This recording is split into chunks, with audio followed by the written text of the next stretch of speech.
কিশোরীদের স্বাস্থ্য সুরক্ষা নিশ্চিত করতে এবং সার্ভাইকাল ক্যান্সারের ঝুঁকি কমাতে রাজ্যব্যাপী এইচপিভি টিকাকরণ কর্মসূচির সূচনা হলো জলপাইগুড়িতে।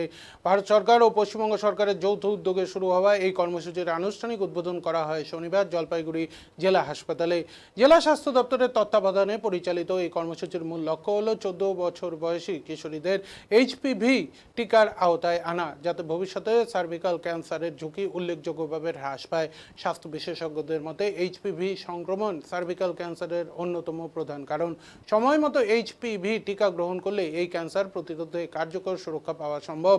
তাই অভিভাবকদের সচেতন হয়ে তাদের কন্যা সন্তানদের টিকাকরণের আওতায় আনার আহ্বান জানিয়েছে স্বাস্থ্য দপ্তর। কিশোরীদের সুস্থ ও নিরাপদ ভবিষ্যৎ নিশ্চিত করতে এই উদ্যোগ এক যুগান্তকারী পদক্ষেপ বলেই মনে করা হচ্ছে। স্বাস্থ্য দপ্তরের আধিকারিকরা জানান, কিশোরীদের সুস্বাস্থ্য ও নিরাপদ ভবিষ্যৎ গড়ে তুলতে এইচপিভি টিকাকরণ একটি অত্যন্ত গুরুত্বপূর্ণ পদক্ষেপ।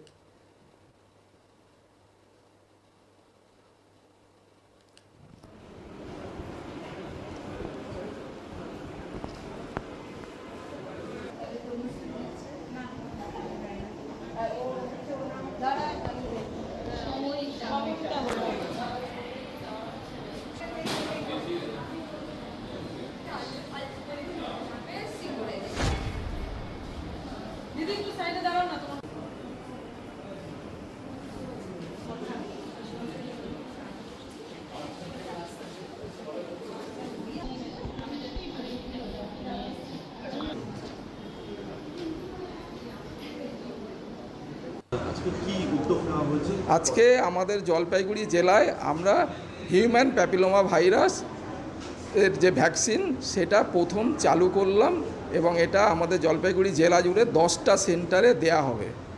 আজ থেকে এটা চালু হলো।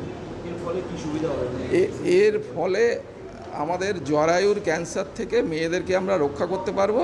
এই একটি ডোজ দেওয়ার জন্যে, এই একটা ডোজ ভ্যাকসিন দেওয়ার জন্য তাদের লাইফ লং ইমিউনিটি তৈরি হবে এবং প্রিভেনশন হবে জরায়ুর ক্যান্সারের থেকে, সার্ভাইকাল ক্যান্সারের থেকে। নো, তো গোটা জেলায় 10টা জায়গা থেকে জলপাইগুড়িতে এটা চালু হচ্ছে। Jalpaiguri government medical college, Mal SSH building, Mal SSH hospital, Dhupguri sub division hospital আর আমাদের all block hospital including Banarhat PSC. এটা কখন থেকে কখন দেওয়া হবে? আজকে 10:30টার পর থেকে এটা মাননীয় মুখ্যমন্ত্রী উদ্বোধন করেছেন, তারপর থেকেই আমরা চালু করেছি। হ্যাঁ, আগামী 3 মাস চলবে, সপ্তাহে রোজই চলবে। শুধুমাত্র রুটিন ইমিউনেশনের দিন যেদিন থাকবে বুধবার অথবা বৃহস্পতিবার, সেই দিন আপনি পাবেন না। নিজেই ইউইন সিটিজেন অ্যাপের মাধ্যমে যদি আপনি ঢোকেন, ওখানে আপনি দেখতে পাবেন কোন দিন এইচপিভি ভ্যাকসিনের সেশন আছে। আর জলপাইগুড়ি মেডিকেল কলেজে কিন্তু সোম থেকে শনি 6 দিনই চলবে। শুধুমাত্র আউটডোরের দিন যদি বন্ধ থাকে, যেদিন আউটডোর ক্লোজ, সেই দিন এটা হবে না। এটা আগামী 3 মাস চলবে। ডক্টর সুখেন্দু বিশ্বাস, district maternal and child health officer, Jalpaiguri.